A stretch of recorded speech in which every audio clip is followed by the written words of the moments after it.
mga kapuso, yung pera po na inipon, pinaghirapan, pinagsakripisyohan, pati ng mga basalubong ng isang OFW ay balikbayan po siya na wala sa isang iglap. Biktima siya ng ipit taxi gang. Si Dano Tingkungko, Naka-Alerto 24, eksklusibo. Ilang araw bago magpalit ang taon na biktima ng ipit taxi ang aircraft mechanic na si Arnel, hindi niya tunay na pangalan. Kwento ni Arnel, December 29, sumakay raw siya sa World Taxi na may plakang RSN 968 sa kanto ng Ortigas at ADB Avenue. Sa pagalit ko po naman ng taxi, may bundo siya na motorsiklo. Akala ko naman nabangga talaga niya, pero pag nung driver natanggal seatbelt, akala ko bababa yung driver para titsitahin yung motorsiklo.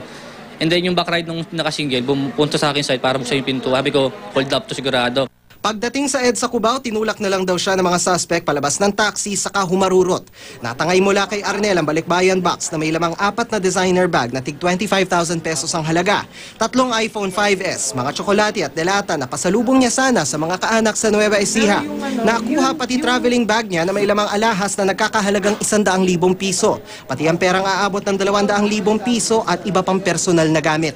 Para sa namin ng girlfriend ko, pagsimula namin. Kasi plan namin magpakasal eh. Kaya nang dumulog siya sa GMA News, ang suot niya, pinag-ambag-ambagan lang ng mga kaanak. Nanlulumo pa siya dahil nanakaw ang kanyang pasaporte at aircraft engineer license. Pinipilit ko na po maging maayos kasi inaayos ko yung papeles ko sa papunta ng Canada ngayong January 8. Kaso may problema nga po, lahat ng mga documents ko nawawala. Kaya malaki pong problema. Sana maawa naman kayo sa akin, ibalik nyo sa akin yung mga documents ko na lang. Hindi na ako umasang ibalik yung mga valuables na nakuha yung sa akin. Tinutugis na ng Eastern Police District ang 2 suspect. Sa police report, idinulog na rin sa World Taxi ang insidente.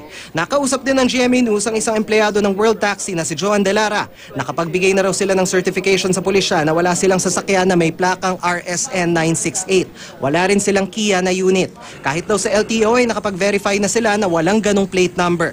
Inilabas na rin ang composite sketch ng driver ng taxi. Nasa edad 35 hanggang 40. Kayumanggi, baku-baku umano ang muka at may nonal sa kaliwang bahagi ng baba. Pinag-iingat ng mga otoridad ang publiko sa mga ganitong modus sa taxi. Dano Tingkungko, Naka-Alerto 24.